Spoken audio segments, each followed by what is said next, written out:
Hey everyone, welcome back to the channel. If you're looking for some stories to help you relax, unwind, or just clear your head after a long day, you're in exactly the right place. Today, I've got some wild stories from Reddit about people dealing with difficult situations, family drama, and moments where everything just fell apart. These are the kinds of stories that'll make you feel better about your own life, or at least give you something interesting to think about while you drift off. So let's get into it. Our first story tonight comes from someone who discovered their mother had been using their identity for years. My mother stole my identity and destroyed my credit before I even turned 18. I'm 24 years old now, and I'm still dealing with the financial mess my mother created by stealing my identity when I was a child. She opened credit cards in my name, took out loans, and destroyed my credit score before I was even old enough to know what credit was. Now she acts like she's the victim because I reported her to the police, and my family is divided over whether I did the right thing. Let me start from the beginning. I grew up in a pretty normal household, or so I thought. My mom was a single parent who worked hard to take care of me and my younger sister. Money was always tight, but I didn't realize how bad things were financially because my mom tried to shield us from it. She'd tell us everything was fine, even when I could tell she was stressed about bills. When I turned 18, I tried to apply for my first credit card. I was starting college and wanted to build credit the responsible way, like everyone had told me to, but when I applied, I was rejected. The letter said I already had multiple credit accounts with high balances and a poor payment history.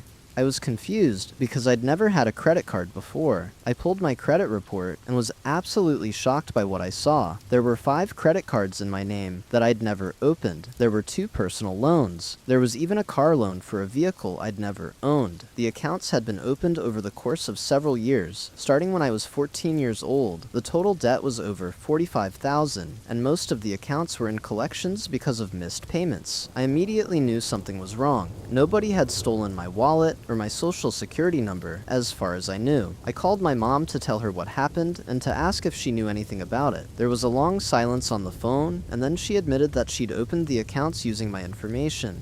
She said she'd been struggling financially and had needed help, and she'd planned to pay everything back before I turned 18 so I'd never know. I was devastated. My own mother had been committing identity theft against me for years. She'd taken out credit cards and loans in my name, maxed them out, and then defaulted on them, destroying my credit before I'd even had a chance to build it. When I asked her why she thought that was okay, she said she'd been desperate and hadn't had any other options. She said she was my mother and she'd raised me, so using my information to help the family shouldn't be a big deal. I told my mom that what she'd done was illegal and that I needed her to help me fix it. She got defensive and said I was being ungrateful. She said she'd sacrificed everything to raise me and my sister, and the least I could do was understand that she'd been in a difficult situation. She said if I really loved her, I wouldn't make a big deal about this and would just help her pay off the debts quietly, but I couldn't do that. I was 18 years old, starting college with $45,000 in debt that I hadn't created,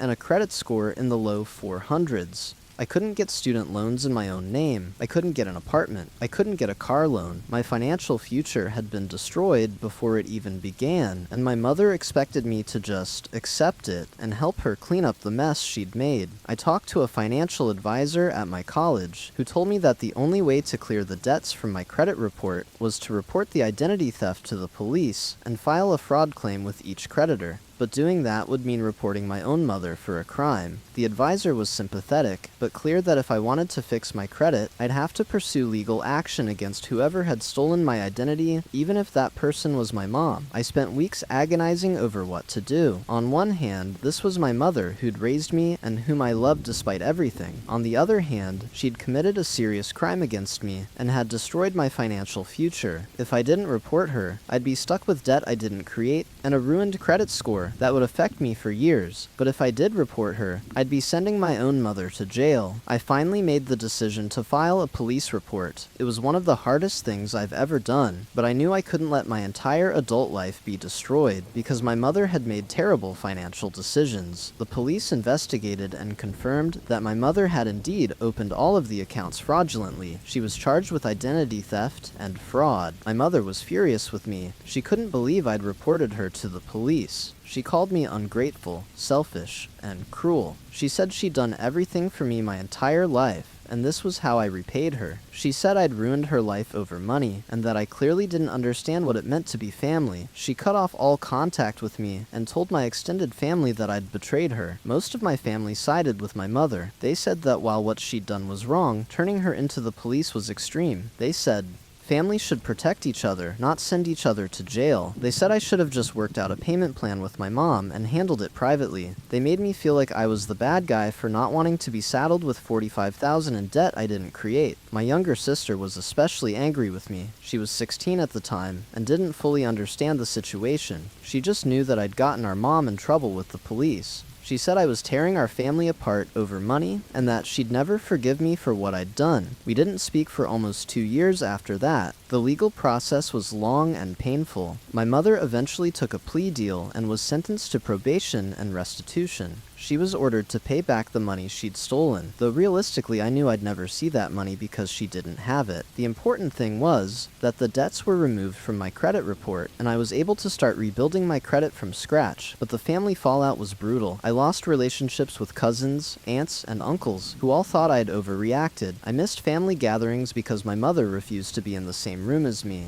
Holidays were awkward because I'd either not be invited or I'd be invited, but my mother would skip. My sister barely spoke to me for years. I've been in therapy dealing with the emotional aftermath of all of this. My therapist has helped me understand that what my mother did was abuse, even if it was financial abuse rather than physical or emotional. She's helped me see that I made the right decision in protecting myself, even though it came at a tremendous personal cost. She's also helped me process the grief of losing relationships with family members who chose to side with my mother. It's been 6 years since I filed that police report, and I'm still dealing with the consequences. My credit has recovered. I now have a score in the low 700s, which I'm proud of considering where I started. I graduated from college and have a good job. I'm financially stable and independent, but the relationships with my family are still fractured. My sister and I eventually reconciled after she turned 18 and started to understand finances better. She realized that what our mom had done was serious and that I'd been in an impossible situation. We're close now, though we don't talk about our mother much because it's still a painful topic. My sister has told me that our mom actually tried to open credit cards in her name too, but my sister caught it early and shut it down. Knowing that my mother tried to do the same thing to my sister makes me feel validated in my decision to report her. I haven't spoken to my mother in years. She sends messages occasionally through other family members, usually asking for money or trying to guilt me into helping her with her financial problems. I don't respond. I've accepted that we probably won't have a relationship again, and I'm okay with that. She made choices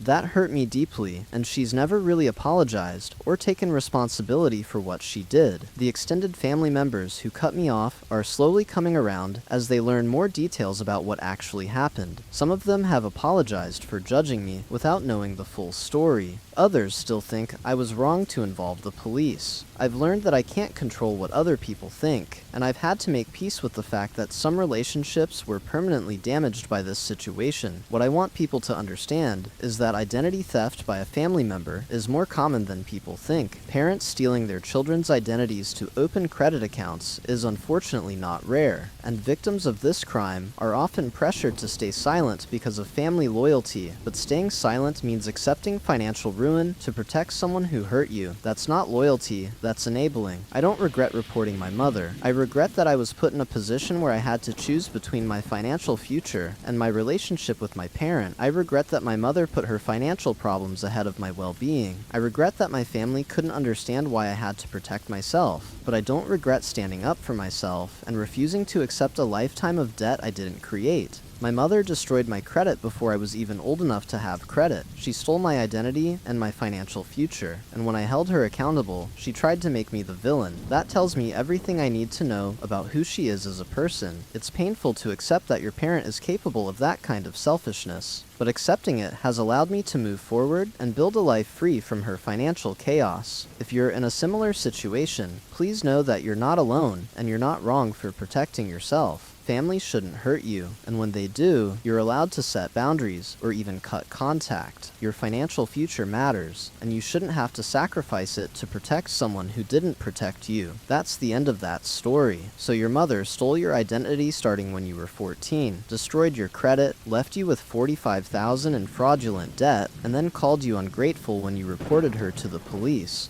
And your family took her side, saying you should have just accepted financial ruin to protect her from the consequences of her own criminal actions. The fact that she then tried to do the same thing to your younger sister proves you were absolutely right to report her. She wasn't sorry, she was just sorry she got caught. You didn't tear your family apart. Your mother did that when she decided to commit identity theft against her own child. Let's move on to a story about someone whose parents made a promise they had no intention of keeping. My parents spent my wedding fund on my brother's addiction treatment, and now expect me to be understanding. I'm 27 years old, and recently got engaged. When I told my parents the good news, they sat me down and told me that the wedding fund they'd been promising me since I was a child no longer exists. They spent it all on my brother's multiple stays in rehab over the past 5 years, and they expect me to be understanding and supportive because family comes first. I'm devastated and angry, and now my parents are acting like I'm selfish for being upset. Let me give you some context. I'm the oldest of 3 children. My younger brother Jason is 25, and my youngest brother Mark is 22. Growing up, my parents always told me they were saving money for my wedding. They'd talk about it constantly, how they wanted to make sure I had a beautiful wedding day, how they'd been putting money aside specifically for that purpose, how I shouldn't worry about costs when the time came. My brothers didn't get the same promises. Jason was told that if he wanted to go to college, my parents would help him with tuition. Mark was told something similar, but for me, as the only daughter, the promise was always about the wedding fund. My parents are traditional and have old-fashioned views about weddings being primarily the bride's family's responsibility. I didn't necessarily agree with that perspective, but I appreciated that they were planning ahead and wanted to help. Throughout my 20s, whenever the topic of marriage came up, my parents would remind me about the wedding fund. When I was dating my now fiancé, my mother would make comments about how she couldn't wait to help me plan my dream wedding. My father would joke about how he'd been saving for decades for my wedding day. The message was consistent and clear. When I got married, my parents would pay for the wedding. My brother Jason has struggled with addiction since his late teens. It started with alcohol and marijuana, then progressed to harder drugs. Has been to rehab 4 times over the past 5 years.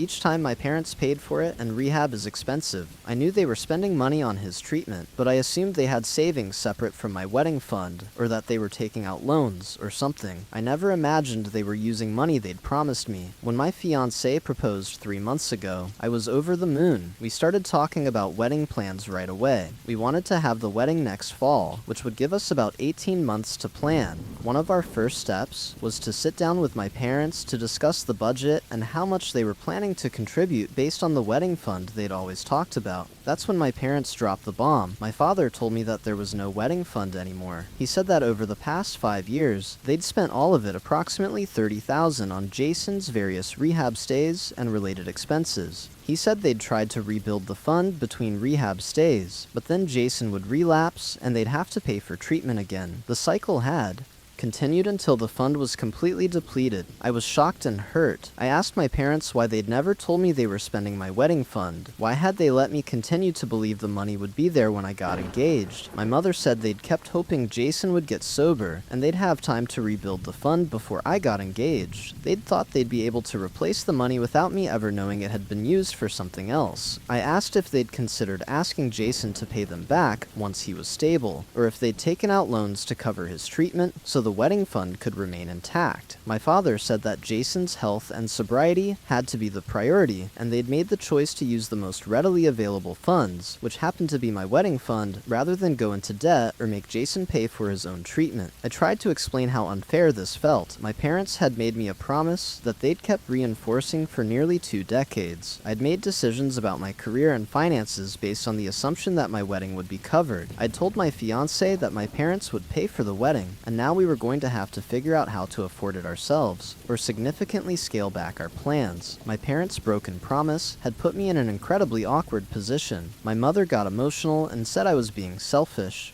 She said Jason had a disease and needed help, and I was acting like money was more important than my brother's life. She said I should be grateful that my brother was alive and sober currently about 6 months into his latest recovery, rather than complaining about a wedding fund. She said family means supporting each other through hard times, and I was showing that I didn't understand what family meant. My father was more measured, but still disappointed in my reaction. He said he understood I was upset, but that I needed to put things in perspective. He said a wedding is one day, but Jason's sobriety is his entire life. He said if I truly loved my brother, I'd be willing to sacrifice the wedding fund to help him get better. He said they'd thought I was more mature and understanding than I was apparently showing myself to be. I left my parents' house feeling angry, hurt, and betrayed. The promise of the wedding fund had been a constant in my life. My parents had brought it up so often that I'd never questioned whether the money would actually be there. And now, finding out not only that it was gone, but that they expected me to be happy about it because it went to Jason's treatment, it was too much. I talked to my fiancé about the situation. He was understanding and supportive.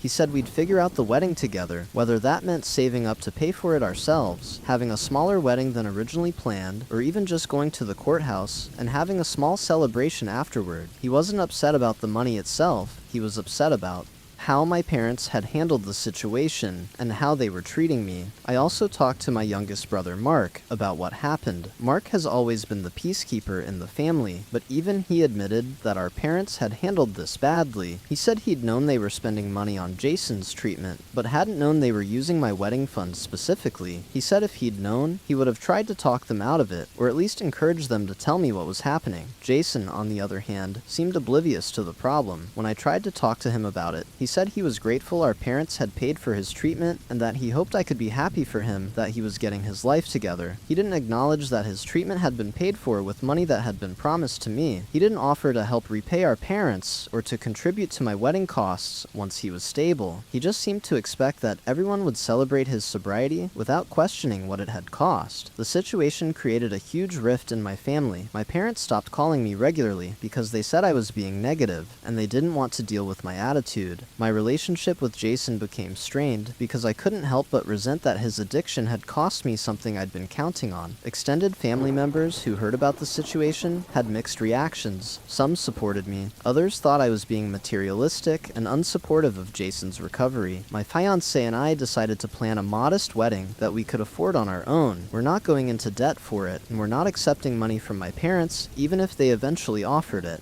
The wedding will be beautiful and meaningful, but it won't be the larger celebration I'd been envisioning based on my parents' promises. That's been hard to accept, not because I need a fancy wedding, but because it's a constant reminder of my parents' broken promise. What hurts the most isn't even really about the money. It's about the fact that my parents made a promise to me for nearly 20 years and broke it without telling me. It's about the fact that when I expressed hurt about their broken promise, they made me feel selfish and immature. It's about the fact that my brother's needs were prioritized over my own to such an extent that something that had been promised to me for decades was taken away without discussion or apology. I understand that addiction is a disease. I understand that Jason needed help and that rehab is expensive. I'm glad Jason is currently sober and hope he stays that way. But I don't think those facts mean I have to be okay with my parents spending money they'd promised to me without even telling me it was happening. I don't think wanting my parents to keep their word makes me selfish or materialistic. My therapist has helped me understand that I'm grieving not just the loss of the wedding fund, but the loss of the trust I had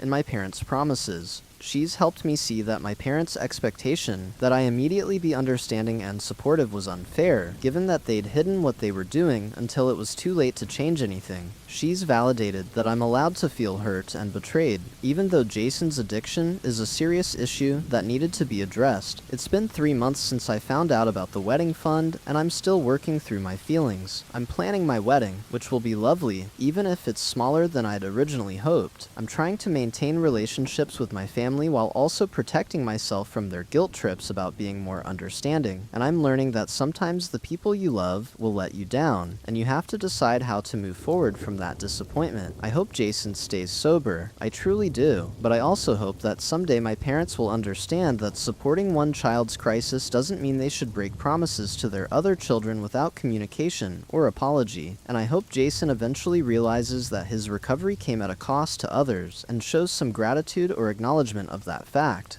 For now, I'm focusing on my future with my fiancé and trying to let go of the wedding fund I'll never have. It's not easy, but I'm working on it, and I've learned a valuable lesson about not making financial decisions based on promises, even when those promises come from people you trust. That's the end of that story. Your parents promised you a wedding fund for 20 years, spent all $30,000 on your brother's rehab without telling you, and then called you selfish when you were upset about it. They let you continue believing the money would be there right up until you got engaged, instead of being honest about where it was going, so you could plan accordingly. And now they're trying to guilt you into being grateful that your brother is sober, instead of acknowledging that they broke a 2-decade-long promise. Your brother's addiction is serious, and he needed help, but that doesn't mean your parents get to spend money they promised you without even telling you, and then act shocked when you're upset. They could have been honest, they could have asked you, they could have taken out loans, but instead they spent your money and expected you to just accept it with a smile. Our next story is about someone whose siblings showed their true colors when their father passed away. My siblings are contesting my father's will because I inherited more than they did. My father passed away 8 months ago, and instead of grieving together, my siblings and I are now in a legal battle over his will. He left me a larger inheritance than he left my siblings, and they're convinced I manipulated him into changing his will near the end of his life. They've hired lawyers, they've turned other family members against me, and they've made the worst period of my life even more painful. Let me give you some background. I'm the middle child of 3. My older brother Rick is 45, I'm 42, and my younger sister Amy is 39. We grew up in a loving family with parents who worked hard and eventually became fairly comfortable financially. My father owned a successful small business, and my mother was a teacher. They weren't wealthy, but they were well off and had been smart about saving and investing. My father and I had always been close. We had similar interests and personalities. As adults, I lived near my parents, while my siblings had moved to different states for their careers. I saw my parents regularly. I'd have dinner with them once a week, help my dad with house projects, take my mom to doctor's appointments. When my father got sick with cancer 3 years ago, I was the one who took him to most of his treatments because I lived nearby and had flexibility in my work schedule. Rick and Amy would visit when they could, maybe once every few months. They'd call regularly and were supportive from a distance. But the day-to-day care and companionship mostly fell to me by virtue of geography and availability. I didn't mind I loved my father and wanted to spend as much time with him as possible, especially once we knew the cancer was terminal. About 6 months before my father died, he told me he was updating his will. He said he wanted to leave me a larger portion of his estate than he was leaving Rick and Amy because I'd been there for him and my mother during his illness. He said I'd sacrificed time and energy to care for him, and he wanted to thank me for that. I told him it wasn't necessary. I hadn't been helping him expecting compensation, but he insisted. He said it was important to him that his will reflected his appreciation for what I'd done. When my father died, the will was read. He'd left Rick and Amy each $100,000, which is a generous inheritance by any standard. He'd left me $300,000 plus his house, which was worth approximately $400,000. So in total, I was inheriting about $700,000, while my siblings were each inheriting $100,000. The disparity was significant, though I'd argue that all of us were receiving substantial amounts of money. Rick and Amy were furious. They immediately said the will was unfair, and that I must have manipulated our father into changing it. They said there was no way he would have willingly left me 7 times what he left each of them. They said I'd taken advantage of his vulnerable state while he was sick to convince him to favor me in his will. I tried to explain that I hadn't asked our father to leave me more money. I told them that he'd made the decision on his own because he wanted to acknowledge the care I'd provided during his illness. I said that I'd actually told him it wasn't necessary, but he'd insisted. Rick and Amy didn't believe me. They were convinced I'd been whispering in his ear for months, poisoning him against them, and manipulating him into changing his will. Amy said that if I'd really cared about family, I would voluntarily split the inheritance equally 3 ways. She said the fact that I was planning to keep what I'd been left proved that I'd been after the money all along. Rick agreed and said that a decent person would recognize that the unequal distribution was wrong and would correct it by sharing with their siblings. I was hurt by their accusations, but also angry. I had been there for our father during the hardest time of his life. I'd taken him to chemotherapy appointments where he'd vomit for hours afterward. I'd sat with him during the night when he couldn't sleep because of pain. I'd had countless difficult conversations about his illness and his fears about dying.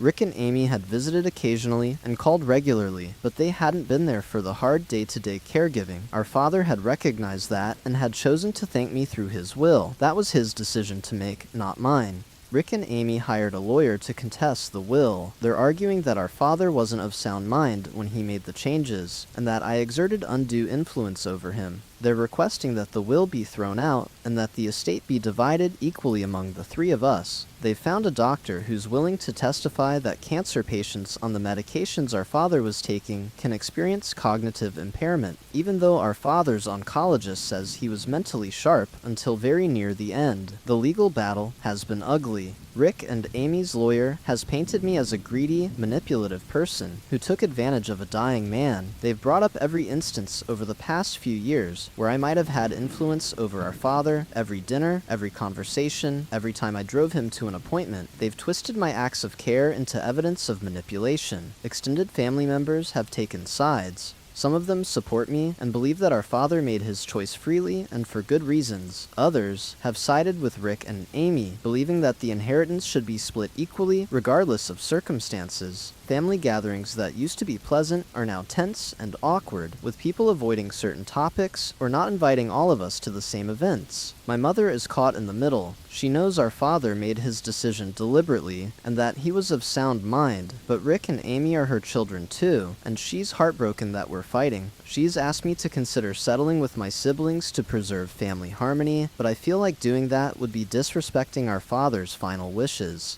He wrote his will the way he did for a reason, and I don't think I should undermine that just because Rick and Amy are upset. The financial and emotional cost of this legal battle has been enormous. I've had to hire my own lawyer to defend the will, which is expensive. I've had to provide documentation of all the time I spent caring for our father, which means reliving painful memories of his illness and death. I've had to endure accusations from my siblings that I'm a terrible person who manipulated a dying man. It's been one of the worst experiences of my life, and it's happening during what should be a time of grief and healing. What hurts most is that Rick and Amy seem more concerned about money than about honoring our father's memory or maintaining our family relationships. They're willing to drag our father's name through court proceedings where his mental capacity will be questioned. They're willing to destroy our sibling relationship over money. They're willing to cause our mother additional pain during an already difficult time, all because they don't like how our father chose to distribute his estate. I've thought a lot about whether I should just give in and split everything equally. It would end the legal battle, and might preserve some semblance of family harmony. But every time I consider it, I think about the conversations I had with my father near the end of his life. He was very clear about what he wanted and why. He thanked me repeatedly for being there for him.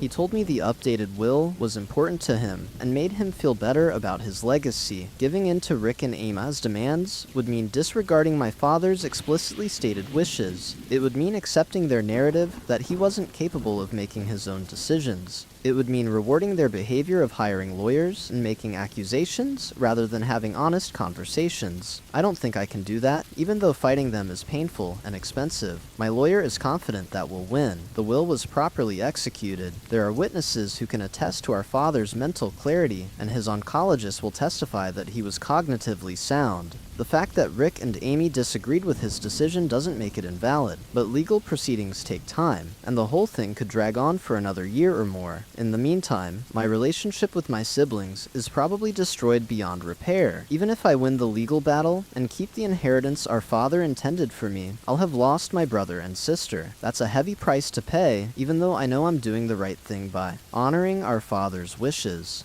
I've been in therapy, working through my grief about losing my father and my complicated feelings about the inheritance battle. My therapist has helped me understand that my siblings' reaction says more about them than it does about me or our father. She's pointed out that they could have chosen to accept our father's decision and maintain family harmony, but instead they chose money over relationships. That was their choice, not mine. I miss my father every day. I miss being able to call him for advice. I miss our weekly dinners. I miss his sense of humor and his wisdom, and I'm angry that instead of being able to grieve his loss peacefully, I'm stuck in a legal battle defending his final wishes against my own siblings. He deserved better than to have his children fighting over his estate. We all deserved better than this. The inheritance was supposed to be my father's way of saying thank you for the care and companionship I provided during his final final years. Instead, it's become a source of family conflict and pain. Sometimes I wish he'd just split everything equally to avoid this mess, but then I remember that he was a thoughtful person who made a deliberate choice for reasons that mattered to him, and I have to honor that, even though it's cost me relationships with my siblings.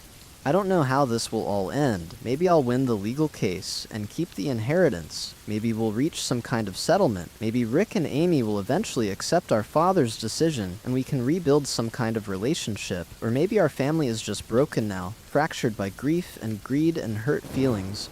I hope someday we can move past this. But right now, I'm just trying to get through each day and honor my father's memory the best I can. That's the end of that story. Your father deliberately chose to leave you more money because you were there for him during his 3-year cancer battle, while your siblings visited occasionally from out of state. He made this decision of sound mind, clearly explained his reasoning, and you didn't even ask for it. But your siblings decided that because they don't like his decision, he must have been mentally incompetent or you must have manipulated him. They're literally arguing in court that their dying father wasn't capable of making his own decisions, dragging his memory through legal proceedings just because they want more money. They could accept that their father made a choice to acknowledge the care you provided, but instead they're choosing to destroy your family over money they weren't even expecting before he died. Each of them is still getting $100,000. It's not like they're being left with nothing. They're just mad you're getting more. Let's talk about someone whose best friend turned business partner showed their true nature. My best friend stole my business idea and clients after I trusted him with everything. I'm still reeling from the betrayal of my former best friend and business partner. We started a company together 3 years ago, and I trusted him completely. Then 6 months ago, he secretly started his own competing company, stole our clients, and left me with a failing business and thousands of dollars in debt. The friend I thought I knew turned out to be someone completely different. Let me start from the beginning. My friend Marcus and I met in college about 10 years ago. We became close friends immediately. We had similar interests, similar ambitions, and we just clicked. After graduation, we both went into the tech industry and would often talk about our career goals and frustrations with our jobs.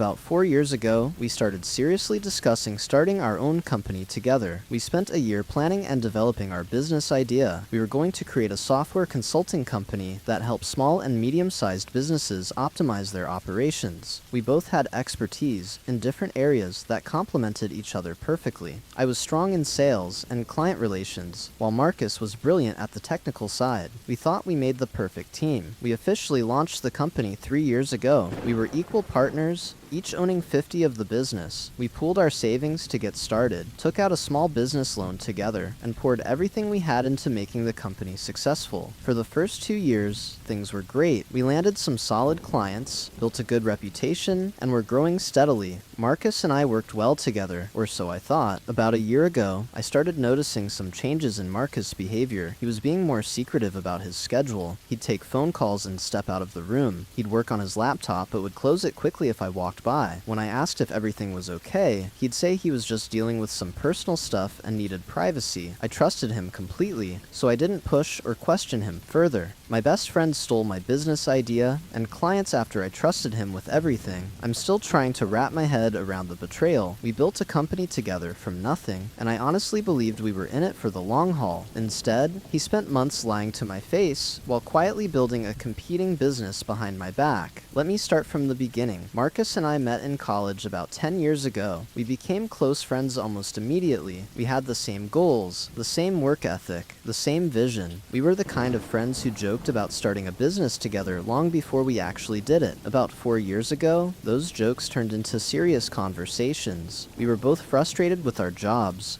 both craving something bigger, something we would actually own. So we started planning. For an entire year, we met every week to map things out. Marketing, operations, services, everything. We poured every ounce of energy we had into creating a real plan. 3 years ago, we finally launched. We were equal partners, 50-50 ownership, equal investment, equal risk. I handled most of the sales and client relations, and Marcus handled the technical work. Our skills complemented each other perfectly, and for the first 2 years, the business grew steadily. We landed clients we were incredibly proud of. We started to become known in our niche. We worked long hours, but it felt worth it, or at least I thought it was. About a year ago, Marcus started acting differently. He was more guarded. He'd close his laptop when I walked into the room. He'd take calls outside, claiming they were personal matters. He'd come in late or leave early without explanation. When I asked him if everything was okay, he insisted he was fine. I trusted him maybe too much, so I didn't push the issue. That was around the time small problems started popping up in our business.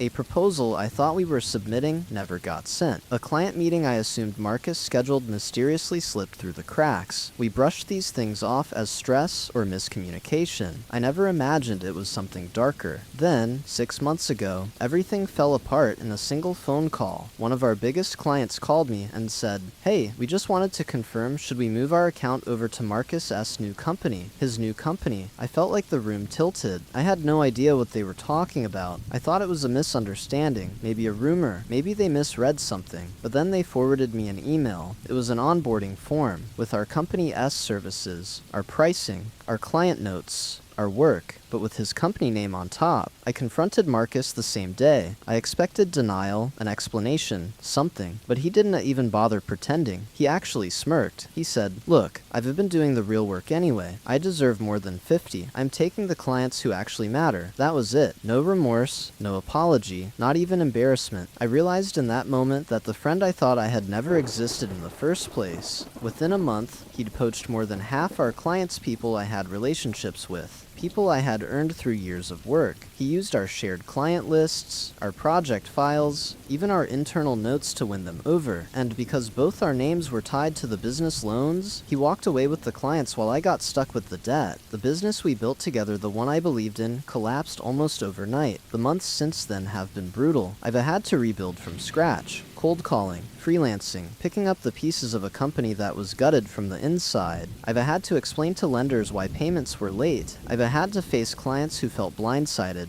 And I've had to sit with the reality that someone I trusted completely was quietly planning to replace me. I've even been in therapy trying to process all of it. My therapist keeps saying the same thing my lawyer said about my siblings. People reveal their character when there is money on the table. That seems to be a consistent theme in my life lately. The irony is that Marcus' new company already has bad reviews. Clients have told me he misses deadlines, overpromises, and disappears for days at a time. A few have already reached back out to me, apologizing for leaving and asking if I'd take them back. I'm rebuilding slowly, but I'm rebuilding honestly. I'd rather start from zero with integrity than succeed by stabbing someone in the back. I don't know what will happen long term. Maybe my business will grow again. Maybe I'll move into a different industry. Maybe Marcus' company will crash the same way he crashed our friendship. What I do know is this: I'd rather lose everything than become the kind of person who steals from the people who trusted me most. That's the end of that story.